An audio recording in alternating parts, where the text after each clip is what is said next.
ഈശ്വര പരമകൃഷ്ണ സച്ചിദാനന്ദ വിഗ്രഹ അനാദിരാദിർ ഗോവിന്ദ സർവകാരണകാരണം സർവകാരണകാരണം.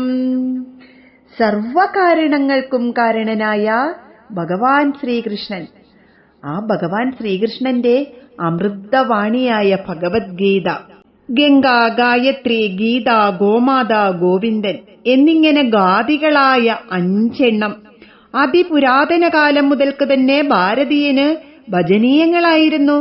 സംഘർഷപൂർണമായ ജീവിതത്തിന്റെ ഭാരം വലിച്ചു തലയിലേറ്റിയ ആധുനികൻ ഇവയെല്ലാം അകറ്റി നിർത്തുകയോ മലീമസമാക്കുകയോ ചെയ്തു. ഗംഗാജലത്തെ മലിനമാക്കി അതിന്റെ പാവനത്വം നശിപ്പിച്ചുകൊണ്ടിരിക്കുന്നു. ഗായത്രി ശ്രേഷ്ഠ ജാതിക്കാരുടെ സ്വകാര്യ സ്വത്താക്കുകയും മറ്റുള്ളവർ അത് അനധികൃതമായി കൈകാര്യം ചെയ്യുന്നത് പാപമാണെന്ന് പ്രചരിപ്പിക്കപ്പെടുകയും ഉണ്ടായി. ഭഗവത്ഗീതയിലോ ആ ജാതി ശ്രേഷ്ഠതയും ആധിപത്യവും ഉറപ്പിക്കാൻ വേണ്ടി പലതും എഴുതി ചേർത്തു. ഗോമാതാവിനോടുള്ള സ്നേഹക്കൂടുതൽ കൊണ്ട് അതിനെ ഭക്ഷണ വിഭവമാക്കി. ഗോവിന്ദനെ ഭജിക്കുന്നത് അന്ധവിശ്വാസവും മൂഢഭക്തിയുമാണെന്ന് പ്രചരിപ്പിച്ചു. കാര്യബോധമില്ലാത്ത സാധുക്കളെ ചിലർ വഴിപിഴപ്പിച്ചു. മറ്റു ചിലർ ഗോവിന്ദനെ സ്വാർത്ഥ ലാഭത്തിനു വേണ്ടിയുള്ള ഉപാധിയാക്കി. ഇത്രയൊക്കെ ദുസ്ഥിതികൾ ഉണ്ടായിട്ടും അവയെല്ലാം അതിജീവിച്ചുകൊണ്ട് നമ്മൾ ഭഗവത്ഗീതയിലൂടെ പ്രയാണം തുടങ്ങിക്കഴിഞ്ഞു.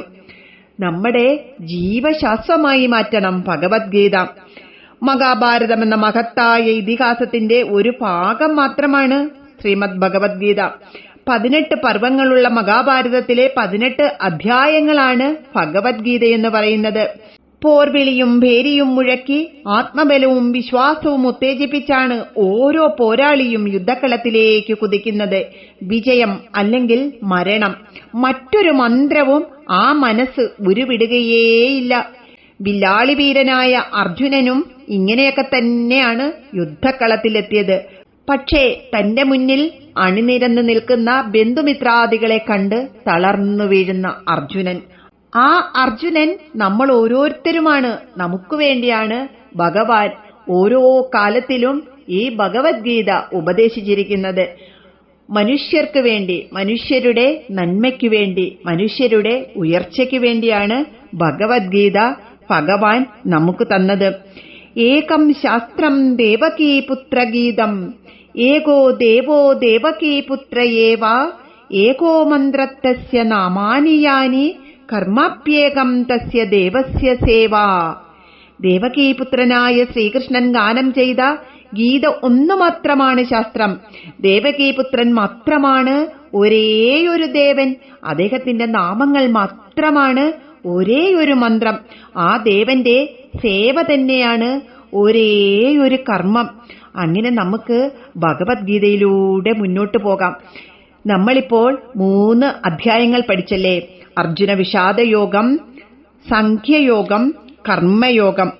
കർമ്മയോഗത്തിൽ ഭഗവാൻ പരബ്രഹ്മ സാക്ഷാത്കാരത്തിനുള്ള ഉപായങ്ങളായി ജ്ഞാനയോഗവും കർമ്മയോഗവും നിർദ്ദേശിച്ചു കൊടുത്തു അർജുനന്. ഇവയിൽ കർമ്മയോഗത്തിനെ അർജുനൻ അധികാരിയാകുന്നുള്ളൂ എന്ന് ഭഗവാൻ വീണ്ടും പറഞ്ഞു.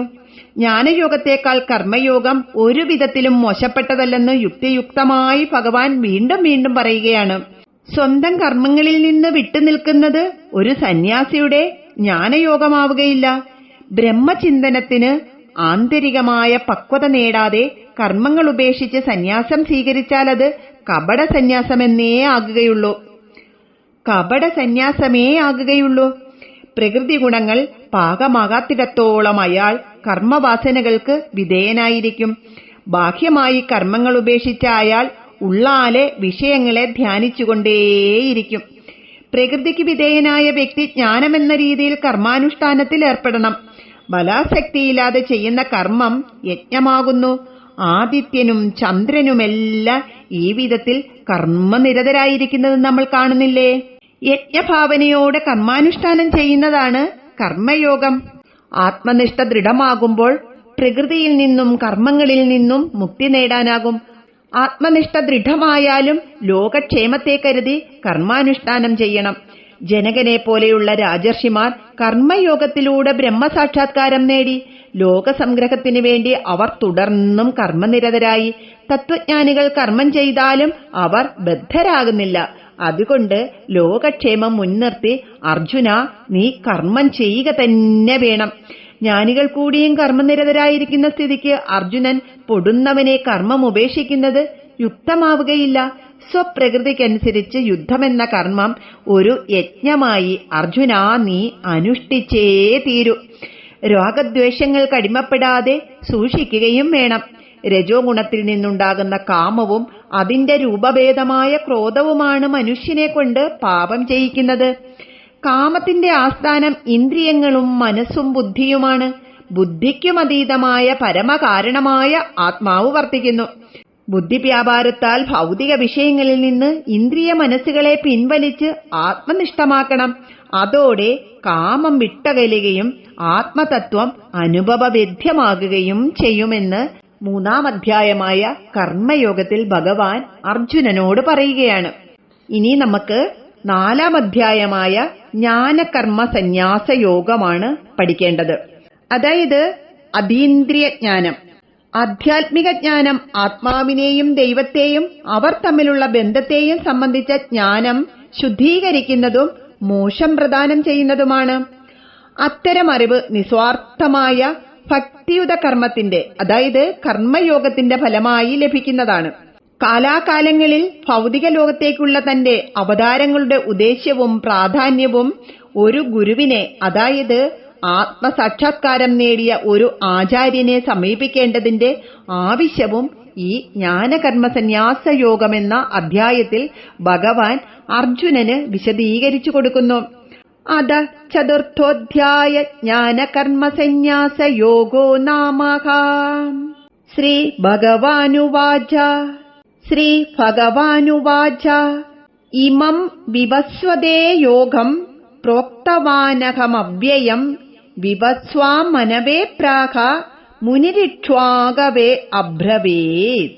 ഇവിടെ ഭഗവാൻ അർജുനനോട് പറയുകയാണ്, അർജുന, ഈ നശ്വരമായ യോഗശാസ്ത്രം ഞാൻ പണ്ടൊരിക്കൽ വിവസ്വാൻ ഉപദേശിച്ചു കൊടുത്തു. വിവസ്വാൻ പിന്നീട് പുത്രനായ വൈവസ്വത മനുവിനും മനു സൂര്യവംശരാജാവായ ഇക്ഷ്വാകുവിനും ഉപദേശിച്ചു. ഭഗവാൻ ഈ യോഗശാസ്ത്രം കേവലം ഒരു ഭൗതിക വിദ്യാർത്ഥിക്ക് വേണ്ടിയല്ല രചിച്ചത്. സ്മരണാതീത കാലം മുതൽക്ക് തന്നെ ഇത് മനുഷ്യവർഗത്തിന് ലഭിച്ചതാണ് എന്ന് മഹാഭാരതം ശാന്തിപർവത്തിൽ പറയുന്നു. അതായത് ഇങ്ങനെയൊരു ശ്ലോകമുണ്ട്. അതില് ത്രേതായുഗാദൗ ച തതോ വിവസ്വാൻ മനവേദദൗ മനുച്ച ലോകഭൃത്യർത്ഥം സുധായേക്ഷ്വാകവേദദൗ ഇക്ഷ്വാകുണാച കഥിതോ വ്യാപ്യ ലോകാനവസ്ഥിതാഹ. അതായത് ഈ യോഗശാസ്ത്രത്തെ ത്രേതായുഗാരംഭത്തിൽ വിവസ്വാൻ മനുവിന് ഉപദേശിച്ചു കൊടുത്തു. രഘുവംശത്തിന്റെ പൂർവികനായിരുന്ന ഇക്ഷ്വാകു മനുവിന്റെ പുത്രനായിരുന്നു. മനുവിൽ നിന്ന് ഇക്ഷ്വാകു ഈ ശാസ്ത്രം എല്ലാം പഠിച്ചു. അങ്ങനെ ഇക്ഷ്വാകുവിന്റെ കാലം മുതൽക്ക് തന്നെ ഈ ഗീതാശാസ്ത്രം മനുഷ്യവർഗത്തിന് മനഃശാന്തി അരുളിക്കൊണ്ടേയിരിക്കുന്നു എന്ന് ഭഗവാൻ പറയുകയാണ്. 4-ാമത്തെ അധ്യായത്തിലെ 1-ാമത്തെ ശ്ലോകം നമുക്ക് ഒന്നുകൂടി ജപിക്കാം. ശ്രീ ഭഗവാനുവാച ഇമം വിവസ്വദേ യോഗം പ്രോക്തവാനഹമവ്യയം വിവസ്വാമനവേ പ്രാഹ മുനിരിക്ഷ്വാകവേ ബ്രവീത്. ശ്ലോകം 2. ഏവം പരമ്പരാ പ്രാപ്ത ഇമം രാജർഷയോ വിദുഃ സ കാലേനേഹമഹത യോഗോ നഷ്ട പരം തപ. ഏവം പരമ്പരാ പ്രാപ്ത ഇമം രാജർഷയോ വിദുഃ സ കാലേനേഹമഹത യോഗോ നഷ്ട പരം തപ. ഈ വിധം പരമ്പരയായി കൈമാറി വന്ന യോഗശാസ്ത്രം അക്കാലത്തെ രാജർഷിമാർ അറിഞ്ഞിരുന്നു. പ്രജാക്ഷേമത്തിനു വേണ്ടി മാത്രം രാജ്യഭരണം കയ്യേറ്റിയിരുന്ന രാജാക്കന്മാർക്ക് ഈ യോഗശാസ്ത്ര പഠനം ഒരു യോഗ്യതയായിരുന്നിരിക്കണം. നിസ്വാർത്ഥമായും ഈശ്വരാർപ്പണമായുള്ള പ്രവർത്തനത്തിന് ഈ ഒരു ശാസ്ത്രം സഹായകമായിരുന്നു. കാലക്രമത്തിൽ ഈ ശാസ്ത്ര പഠനം ഇല്ലാതായി. പരമ്പരയാ കൈമാറി വന്ന രീതിക്ക് തന്നെ ഭംഗം നേരിട്ടു. ബലമോ മനുഷ്യൻ കൂടുതൽ സ്വാർത്ഥമോഹിയായി. ഭരണാധികാരികളെല്ലാം തന്നെ ഭൗതിക വിഷയങ്ങളിൽ ഏറെ ആകൃഷ്ടരായി. അവരുടെ കർത്തവ്യബോധം തന്നെ കൈമോശം വന്നുപോയി. യോഗശാസ്ത്രജ്ഞാനം നഷ്ടപ്പെട്ടതിന്റെ ഫലമായി മനുഷ്യവർഗമാകെ ഇന്ദ്രിയ സുഖങ്ങൾക്കു പിന്നാലെ പരക്കം പായാൻ തുടങ്ങി. ആത്മാനന്ദത്തിന്റെ രുചി നഷ്ടപ്പെട്ട മനുഷ്യൻ വിഷയസുഖങ്ങളിൽ ജീവിത ലക്ഷ്യം കണ്ടെത്താൻ ഒരുങ്ങി. ഐഹിക ജീവിതം തന്നെ ജീവിത ലക്ഷ്യമായി കരുതാൻ തുടങ്ങിയത് മനുഷ്യന്റെ വിവേചനാശക്തിയുടെ നാശത്തിന്റെ തുടക്കമായിരുന്നു. സംസാര ബന്ധനത്തിൽപ്പെട്ട് കഴിയുന്ന മനുഷ്യന് ആത്മദർശനത്തിന്റെ ആനന്ദം ഒരു വിദൂര സ്വപ്നം പോലുമല്ലാതായി. ഭഗവാന്റെ ദിവ്യഭാവം ദർശിക്കണമെന്ന അഭിലാഷം പോലും നഷ്ടപ്പെട്ടിരിക്കുന്ന ഈ ഭൗതിക യുഗത്തിൽ, അതായത് ഈ കലിയുഗത്തിൽ, ഈ സംസാര സാഗരത്തിൽ ഛിന്നഭിന്നമായി പോകുന്ന യുവതലമുറയെയും അതുപോലെ എല്ലാവരെയും നല്ല മനസ്സിന്റെ ഉടമയായി നല്ല കുട്ടികളായി വളർത്തുവാൻ എല്ലാത്തിനും ഏറ്റവും ശക്തി പകരുന്ന ഒരേയൊരു ഗ്രന്ഥമാണ് ഭഗവത്ഗീത. ഭഗവാന്റെ അമൃതവാണിയായ ഭഗവത്ഗീത എല്ലാവരും പ്രചരിപ്പിക്കുക. ഈ 2 ശ്ലോകത്തിന്റെ വാക്കർത്ഥം കൂടി നമുക്ക് നോക്കാം. ഇമം വിവസ്വതേ യോഗം പ്രോക്തവാനഹമവ്യയം വിവസ്വാമനവേ പ്രാഹ മുനിരിക്ഷ്വാകവേ അബ്രവീത്. ശ്രീ ഭഗവാനുവാച എന്ന് പറഞ്ഞാൽ ഇപ്പോൾ എല്ലാവർക്കും അറിയാലേ. ഭഗവാനുവാച, ശ്രീ ഭഗവാൻ പറഞ്ഞു, അഹം ഞാൻ, അവ്യയം ഇമം യോഗം രൂപഭേദമുണ്ടാകാത്ത ഈ യോഗത്തെ, വിവസ്വതേ വിവസ്വാന് അതായത് സൂര്യദേവന്, പ്രോക്തവാൻ ഉപദേശിച്ചു, മനവേ മനുവിന്, പ്രാഹ പറഞ്ഞുകൊടുത്തു, ഇക്ഷ്വാകവേ ഇക്ഷ്വാകുവിന്, അബ്രവീത് പറഞ്ഞുകൊടുത്തു. 2ാമത്തെ ശ്ലോകം. ഏവം പരമ്പരാ പ്രാപ്ത ഇമം രാജർഷയോ വിദുഹു സകാലേ നേഹമഹദ യോഗോ നഷ്ടപരന്തപ. പരന്തപ ശത്രുനാശനായ അർജുന. ഏവം ഇപ്രകാരം പരമ്പരാപ്രാപ്തം പരമ്പര വഴിക്ക് ലഭിച്ച ഇമം ഈ ശാസ്ത്രത്തെ രാജർഷയ ഋഷിതുല്യരായ രാജാക്കന്മാർ വിദുഹു അറിഞ്ഞു, മഹദാ കാലേന മഹത്തായ കാലം കൊണ്ട്, ഇഹ ഈ ലോകത്തിൽ, സയോഗ ആ യോഗശാസ്ത്രം നഷ്ടപ്പെട്ടു. ഹരേ കൃഷ്ണ.